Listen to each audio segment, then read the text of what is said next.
Hello, I'm Antonio Mora. This is the newsandnews.com Day in Brief. Today's top stories in 4 minutes. It's Election Day, Tuesday, November 6th at about 6 p.m.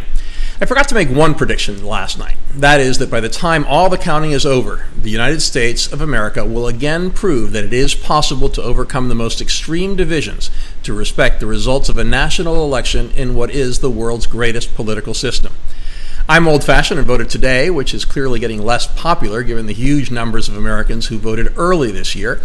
I went after most people were at work, and I still waited in line for 45 minutes, far more than I ever have for a midterm election. Even if what seems to be a larger than usual turnout was spurred by polarization, it is good to see people engaged and exercising what is both a constitutional right and responsibility. Early exit polling seems to show that politics are less local than usual and that President Trump was a major factor in people's votes.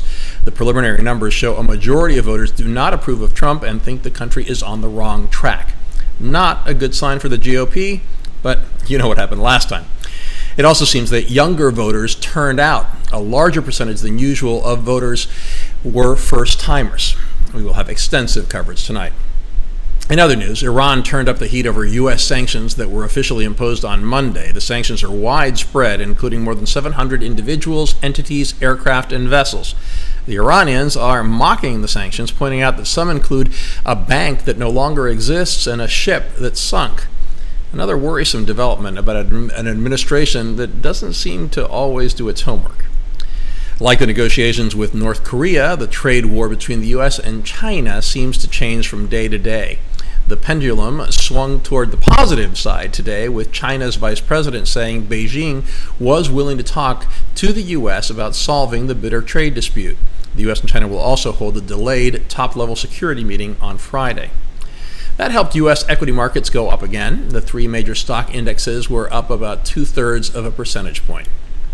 In our alternate universes segment, the great divide between conservative and liberal media.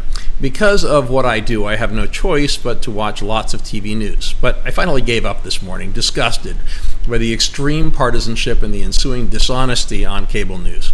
Tonight will be no exception. Some clear partisans will not just act as pundits on the cable news networks, they will be anchors. So if you're going to watch TV coverage of the election, I suggest you go back to the old days and watch one of the broadcast networks. Most of the anchors can't hold a candle to their predecessors at ABC, CBS, and NBC, but at least they try not to be partisan. These days, that is a major achievement. Lots of digital news organizations will have live blogs of the election.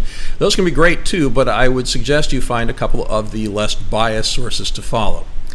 I hope the political junkies among you enjoy what could be a very long night and that the success of the great American experiment is again demonstrated 230 years after our first election began.